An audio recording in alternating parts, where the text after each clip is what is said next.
వినుట వలన విశ్వాసం కలుగుతుంది. ఈరోజు మనం దేవుని ద్వారా పొందుకున్న అభిషేకం ఎందుకు మనం కోల్పోతున్నామో చాలా శక్తివంతమైన సందేశాన్ని చూద్దాం. అభిషేకం కన్నా పవిత్రమైనది మరొకటి లేదు. అభిషేకం కన్నా అమూల్యమైనది లేదు. అభిషేకం కన్నా సున్నితమైనది లేదు. అభిషేకం కన్నా శక్తివంతమైనది లేదు. అభిషేకం కన్నా ఖరీదైనది కూడా లేదు. అది పరలోకపు నూనె. అది దేవుని వేలిముద్ర. అది మనిషి జీవితంపై విశ్రాంతి తీసుకున్న ఆత్మశ్వాస. కానీ దీనికన్నా విషాదకరమైన విషయం ఇంకొకటి ఉంది. అభిషేకం బయట నుంచి కాదు, లోపల నుంచే నాశనం చేయబడుతూ ఉంది. అది దెయ్యాల వలన కాదు, హింస వలన కాదు, విమర్శల వలన కాదు, వ్యతిరేకత వలన అసలే కాదు, అవకాశాల లేమి వలన కూడా కాదు. అది నిశ్శబ్ద పాపాల వలన నాశనం అవుతూ ఉంది. వ్యక్తిగత పాపాల వలన, దాచిన అలవాట్ల వలన, రహస్యంగా నువ్వు అనేక విషయాల మీద రాజీ పడటం వలన.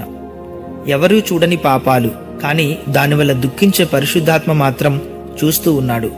ఈ వీడియోలో నేను అభిషేకాన్ని నాశనం చేసే పాపాలను మీకు చూపించబోతూ ఉన్నాను. వాటిలో కొన్ని హానికరం కానట్లు కనిపిస్తాయి, కొన్ని చిన్నవిగా కనిపిస్తాయి, కొన్ని గౌరవప్రదంగా కూడా కనిపిస్తాయి. కానీ అవి నెమ్మదిగా, నిశ్శబ్దంగా, నిస్సహాయంగా చంపేస్తాయి. మీరు వాటిని ఎదుర్కొనకపోతే ఒకరోజు అవే మిమ్మల్ని ఎదుర్కొంటాయి. మొట్టమొదటి రహస్య పాపం పరిపక్వత ముసుగులో ఉన్న గర్వం. ఇదే మొదటి హంతకుడు. గర్వం ఎప్పుడు పెద్దగా అరవదు, ఎప్పుడు అహంకారంగా కనిపించదు, ఎప్పుడు స్పష్టంగా కనిపించదు. కొన్నిసార్లు గర్వం ప్రశాంతంగా ఉంటుంది, కొన్నిసార్లు గౌరవంగా కనిపిస్తుంది, కొన్నిసార్లు ఆధ్యాత్మికంగా కూడా కనిపిస్తుంది. గర్వం ఇలా అంటుంది, అది నాకు ఇప్పటికే తెలుసు, నాకు సరిదిద్దడం అవసరం లేదు. అది సరిదిద్దడాన్ని ఎదిరిస్తుంది. అది బాధ్యతను తప్పించుకుంటుంది. అది మందలింపును తిరస్కరిస్తుంది. గర్వం నేను నీకంటే గొప్పవాడిని అని అరవదు. అది మెల్లగా ఇలా చెబుతుంది, నేను దీనికి మించిన వాడిని. అది సంఘంలో కూర్చుంటుంది, అది సందేశాలు ప్రసంగిస్తుంది, అది స్తోత్రగీతాలు నడిపిస్తుంది, అది గ్రంథకావ్యాలు ఉదాహరిస్తుంది. కానీ లోపల అది మోకాళ్లపై నిలబడటం ఎప్పుడో ఆపేసింది. వినయం ఉన్న చోటే అభిషేకం ప్రవహిస్తుంది. సమర్పణ ఉన్న చోటే ఆత్మ విశ్రాంతి తీసుకుంటాడు. ఒక మనిషి లేదా స్త్రీ నేర్చుకోవాలనే మనసును కోల్పోయిన క్షణం నుంచే ఆ నూనె ఎండిపోవడం ప్రారంభమవుతుంది. ఒక్కసారిగా కాదు, నెమ్మదిగా, నిశ్శబ్దంగా. ఎందుకంటే అభిషేకం ప్రతిభను ఆకర్షించదు, అది విరిగిన హృదయాన్ని ఆకర్షిస్తుంది. గర్వం ఆధ్యాత్మికంగా కూడా కనిపించగలదు. గర్వం ఇలా అంటుంది, అది నాకు ఇప్పటికే తెలుసు, నాకు సరిదిద్దడం అవసరం లేదు, నేను ఈ స్థాయిని దాటిపోయాను, నాకు బాధ్యత అవసరం లేదు. ఆ సందేశం వాళ్ళ కోసం, నా కోసం కాదు. కానీ గర్వం ఒక ప్రాణాంతకమైన పని చేస్తుంది. అది పరిశుద్ధాత్మకు తలుపు మూసేస్తుంది. పరిశుద్ధాత్మ బలహీనులతో పనిచేయగలడు, విరిగిన వారితో పనిచేయగలడు, చదువులేని వారితో కూడా పనిచేయగలడు, భయపడే వారితో కూడా ఆయన పనిచేయగలడు. కానీ గర్విష్ఠులతో ఆయన పని చేయలేడు. గర్వం మిమ్మల్ని నేర్చుకోలేని వారిగా చేస్తుంది, కదిలించలేని వారిగా చేస్తుంది, చేరుకోలేని వారిగా చేస్తుంది. అప్పుడు అభిషేకం మీలో నెమ్మదిగా పోతుంది. పరలోకం మీ ఆత్మను కదిలించలేని వాతావరణంలో. రెండవ రహస్య పాపం మీరు విడిచిపెట్టని వ్యక్తిగత మనస్తాపం. ఇది పరిశుద్ధాత్మ నాకు చూపించాడు. మనస్తాపం అంటే హృదయంలో నిల్వ చేసుకున్న విషం. అది హానికరం కానట్లుగా కనిపిస్తుంది, అది న్యాయమైనట్లుగా కనిపిస్తుంది, సహజమైనట్లుగా అనిపిస్తుంది. కానీ మనస్తాపం ఒక నీడను సృష్టిస్తుంది. అక్కడ ఆత్మ నివసించడానికి నిరాకరిస్తాడు. మనస్తాపం అంటే ఇతరులు నిన్ను గాయపరిచినప్పుడు పైకి క్షమించానని చెప్తావు, కానీ హృదయంలో దాన్ని దాచుకుంటావు. మనస్తాపం ఇలా అంటుంది, నాకు నొప్పి ఉంది, కానీ నేను స్వస్థత పొందను. నేను క్షమించాను, కానీ నేను మర్చిపోను. నేను ముందుకు వెళ్తాను, కానీ వదలను. మనస్తాపం అద్భుతాలను ఆపేస్తుంది. మనస్తాపం నీకొచ్చే రివలేషన్స్ను అడ్డుకుంటుంది. మనస్తాపం అభిషేకాన్ని నిలిపివేస్తుంది. నేను సంవత్సరాల పాటు నా మీటింగ్స్లో కూర్చున్న వారిని చూశాను. వారికి ఏమీ అందలేదు, వారు ఏమీ పొందుకోలేకపోతున్నారు. దేవుడు వారిని పట్టించుకోలేదు కాబట్టి కాదు, కానీ చేదుభావం, బిట్టర్నెస్ వారి సున్నితత్వాన్ని గొంతు నిలిమేసింది. చేదుతో నిండిన హృదయం దైవిక నూనెను మోయలేదు. రహస్య పాపం 3. ప్రాముఖ్యత లేదని మీరు అనుకునే చిన్న చిన్న రాజీలు. పెద్ద విషయాలకు రాజీ పడడం కాదు. అది ఒక చిన్న నిర్ణయంతో మొదలవుతుంది. ఒక చిన్న సాకుతో, ఒక చిన్న అనుమతితో, హానికరం కాని ఒక సంభాషణతో, చిన్న ఇంద్రియాశక్తితో, స్వల్ప అసత్యంతో, ఒక సాదాసీదా అబద్ధంతో, చిన్న వినోద ఎంపికతో, ఈ ఒక్కసారి మాత్రమే అనే భావంతో నీవు రాజీ పడతావు. కాని వినండి, మీరు సహించేది ఒకరోజు మిమ్మల్ని ఆజ్ఞాపించేదానిగా మారుతుంది. నీవెప్పుడైతే రాజీ పడతావో అది నెమ్మదిగా నిన్ను చంపుతుంది, కానీ ఖచ్చితంగా చంపుతుంది. అభిషేకం పరిశుద్ధతలో వికసిస్తుంది. అభిషేకం అనేది పరిశుద్ధతతో వికసిస్తుంది. మిశ్రమంలో అది ఊపిరాడకుండా అవుతుంది. పరిశుద్ధాత్మ నాతో ఇలా చెప్పినప్పుడు, క్యాథరిన్, నాకు నీవు అంతా కావాలి. అది నీ అలవాట్లు, నీ కోరికలు, నీ నిర్ణయాలు, నీ వాతావరణం అంతా, నీ యొక్క ఉద్దేశాలన్నీ కూడా నాకు కావాలి. నువ్వు పాపంతో ఫ్లర్ట్ చేస్తూ అదే సమయంలో మహిమతో నడవలేవు అని. కాబట్టి మన జీవితంలో ఏ విషయానికి కూడా మనం రాజీ పడవద్దు. మన దేహాలను మనము సజీవ యాగముగా దేవునికి సమర్పించుకోవాలి. రహస్య పాపం 4. ప్రజల అభిప్రాయాలపై దాచిన వ్యసనం. ఇది మీరు ఊహించలేనంత మంది అభిషక్తుల జీవితాలను నాశనం చేసింది. ఇతరుల చేత ఇష్టపడబడాలి అనే కోరిక, ఇతరుల చేత ఆమోదం పొందాలనే కోరిక, అందరినీ సంతోషపరచాలనే ఆశ, ఇంప్రెస్ చేయాలనే కోరిక, సరిపోవాలనే కోరిక, అంగీకరించబడాలనే కోరిక. మీరు ఒకేసారి ఆత్మచేత నడిపించబడి ప్రజల అభిప్రాయాల చేత నియంత్రించబడలేరు.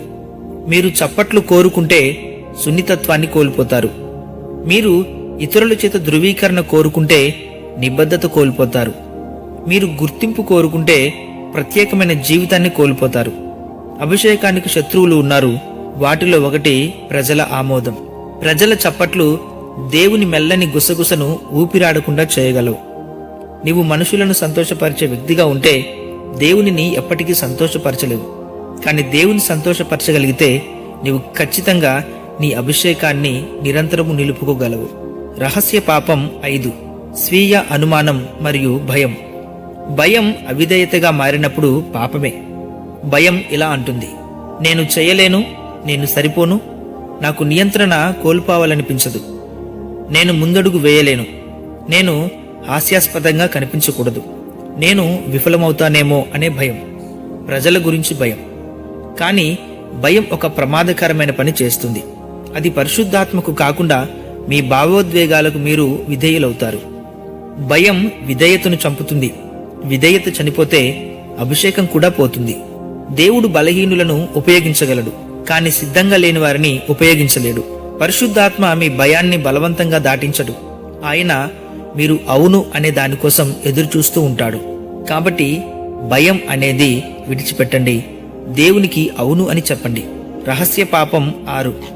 కనిపించాలి అనే కోరిక. ఇది సంఘంలో అత్యంత సున్నితమైన కానీ అత్యంత నాశనకరమైన పాపాల్లో ఒకటి. గుర్తించబడాలనే కోరిక, ఇతరుల చేత గౌరవించబడాలనే కోరిక, ప్రాముఖ్యంగా ఉండాలి అనే కోరిక, ఆరాధించబడాలనే కోరిక, సెలబ్రేట్ చేయబడాలి అనే కోరిక. ఇది హానికరం కానట్లుగా కనిపిస్తుంది. మనుష్య సహజంగా కనిపిస్తుంది, సహజమైన కోరికలాగా అనిపిస్తుంది. కానీ ఇది ప్రమాదకరం. ఎందుకంటే అభిషేకం దృష్టిని కోరుకునే వ్యక్తిపై నిలవదు, అది బలిపీఠాన్ని కోరుకునే వ్యక్తిపై నిలుస్తుంది. యేసు ఇలా చెప్పారు, రహస్యంగా చూచు నీ తండ్రి బహిరంగంగా ఫలితమిస్తాడు. కానీ నేడు చాలామంది రహస్య జీవితం లేకుండానే ఫలితాన్ని కోరుకుంటున్నారు. ప్రార్థన లేకుండా వేదిక కోరుతున్నారు. విరిగిన హృదయం లేకుండా గౌరవం కోరుతున్నారు. వినయం లేకుండా సన్మానం కోరుతున్నారు. కనిపించాలి అనే కోరిక అన్నిటినీ చూస్తున్న దేవునిని దూరం చేస్తుంది. నువ్వు ఆయన అభిషేకాన్ని కోరుకుంటే ప్రజల కళ్ళ కంటే ఆయన కళ్ళను ఎక్కువ కోరుకోవాలి. రహస్య పాపం 7. పరిశుద్ధతలా కనిపించే పాపం ఆత్మీయ గర్వం. ఈ ఆత్మీయ గర్వం అనేది అనైతికత కన్నా కూడా చాలా ప్రమాదకరం. నైతికంగా బలహీనమైన వ్యక్తి పశ్చాత్తాపం పొందగలడు, కానీ గర్విష్ఠుడు తనకు పశ్చాత్తాపం అవసరం అని అనుకోడు. ఆత్మీయ గర్వం ఇలా అంటుంది, నేను ఇతరుల కంటే ఎక్కువ ప్రార్థిస్తాను, నేను వారికంటే లోతుగా ఉన్నాను, నేను దేవుని స్వరాన్ని బాగా వింటాను, నేను ఎక్కువ శక్తిలో నడుస్తున్నాను, నాకు దేవుని వాక్యం గురించిన జ్ఞానం ఎక్కువగా ఉంది అని. ఇది చాలా ప్రమాదకరం, ఎందుకంటే ఇది దేవుని మహిమను దొంగలిస్తుంది. ఆత్మీయ గర్వం నీకు ఇలా అనిపింపజేస్తుంది, ఇది దేవుని కృప కాదు, ఇది నా ఆధ్యాత్మిక స్థాయి. కానీ నిజం ఏమిటంటే నీకు ఉన్న ప్రతి అభిషేకం, ప్రతి శక్తి, ప్రతి ప్రకటన, ప్రతి అవకాశము అన్నీ దేవుని కృపే. నీవు పొందింది నీ అర్హత వల్ల కాదు, ఆయన దయ వల్ల అని గుర్తుంచుకో. ఆత్మీయ గర్వం నిన్ను ఇతరులతో పోల్చిస్తుంది, వారిని చిన్నదిగా చూస్తుంది, నిన్ను పెద్దదిగా భావించేలా చేస్తుంది. కానీ అభిషేకం పోటీ వేదికపై నిలవదు, అది వినయ బలిపీఠంపై మాత్రమే నిలుస్తుంది. గర్వం ఉన్న చోట కృప తగ్గుతుంది, వినయం ఉన్న చోట కృప పెరుగుతుంది. దేవుడు పడిపోయిన వారిని లేపుతాడు, కానీ తమను ఎత్తుకున్న వారిని ఆయన తగ్గిస్తాడు. నేను ఎక్కువ శక్తిలో నడుస్తున్నాను, నాకు గ్రంథజ్ఞానం ఎక్కువ, నేను మరింత ఆధ్యాత్మికంగా ఉన్నాను. ఆత్మీయ గర్వమే పరిసయ్యులను నాశనం చేసింది. పరిశుద్ధుల్లా కనిపించిన పురుషులు కానీ వినయం లేనివారు, గ్రంథములను కంఠస్థం చేసుకున్నవారు కానీ దేవుణ్ణి తెలుసుకొనని వారు. తరచూ ఉపవాసం చేశారు కానీ పరిశుద్ధాత్మను దుఃఖపరిచారు. ఆత్మీయ అహంకారం ఉన్న చోట అభిషేకం చనిపోతుంది. తమకు ఇప్పటికే చాలానే ఉందని భావించే వ్యక్తిని పరిశుద్ధాత్మ ఎప్పటికీ అభిషేకించలేడు. రహస్య పాపం నెంబర్ 8. సంసోను నాశనం చేసిన పాపం, బలహీనతగా ముసుగు పట్టిన కామం. ప్రజలు దాన్ని బలహీనత అంటారు, దేవుడు దాన్ని పాపం అంటాడు. కామం ఏ రూపంలోనైనా దాదాపు ఏ పాపం కన్నా వేగంగా అభిషేకాన్ని చంపుతుంది. ఎందుకంటే కామం దృష్టిని కోరుతుంది, రహస్యాన్ని కోరుతుంది, ఆహారాన్ని కోరుతుంది, అవిధేయతను కోరుతుంది. కామం ద్వంద్వ జీవితం సృష్టిస్తుంది, ఆత్మను విభజిస్తుంది, సున్నితత్వాన్ని చంపుతుంది, పరిశుద్ధతను అడ్డుకుంటుంది, ఆధ్యాత్మిక అధికారాన్ని నాశనం చేస్తుంది. సంసోను చాలా శక్తివంతుడే, కానీ అతని అభిషేకం అతని ఆశలను తట్టుకోలేకపోయింది. అతను తన బలం కోల్పోయే ముందు పరిశుద్ధాత్మ అతన్ని విడిచిపోయాడు. అతను పరిశుద్ధత కోల్పోయినప్పుడు అభిషేకం కోల్పోయాడు. ప్రజలు సంసోను వంటి శక్తిని కోరుకుంటారు, కానీ యోసేపు త్యాగాన్ని మాత్రం కోరుకోరు. అది అసాధ్యం. పరిశుద్ధత లేకుండా నిలిచే అభిషేకం ఉండదు. రహస్య పాపం 9. ఒక రాత్రిలో అభిషేకాన్ని చంపిన పాపం అసూయ. మీకు ఈ సమయంలో ఒక కథ చెబుతాను. ఒక యవ్వన సేవకుడు ఉన్నాడు. ప్రతిభావంతుడు, ఉత్సాహవంతుడు, పిలుపు పొందినవాడు, అభిషక్తుడు. జనం వచ్చేవారు, ద్వారాలు తెరుచుకునేవి, ఆత్మలో కదిలేవాడు. కాని అతని హృదయంలో ఒక రహస్య పాపం ఉంది, అదే అసూయ. మరో సేవకుని విజయాన్ని చూసి అసూయపడ్డాడు, వారి వరములను చూసి అసూయపడ్డాడు, వారి కృపను చూసి అసూయపడ్డాడు. బయట చూడడానికి సంతోషించినట్టుగానే కనపడేవాడు, కాని లోపల లోపల ఎంతో కాలిపోయేవాడు. అసూయ ప్రమాదకరం, ఎందుకంటే అది ఆరాధన వెనుక దాగి ఉంటుంది. కాలక్రమంలో అసూయ పోలికగా మారింది, పోలిక నిరుత్సాహంగా మారింది, నిరుత్సాహం పోటీగా మారింది, పోటీ చేదుగా మారింది, చేదు కోపంగా మారింది.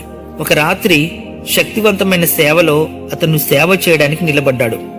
ఏమీ జరగలేదు, ప్రవాహం లేదు, సన్నిధి లేదు, స్వరం లేదు, అభిషేకం లేదు. అది పూర్తిగా పోయింది.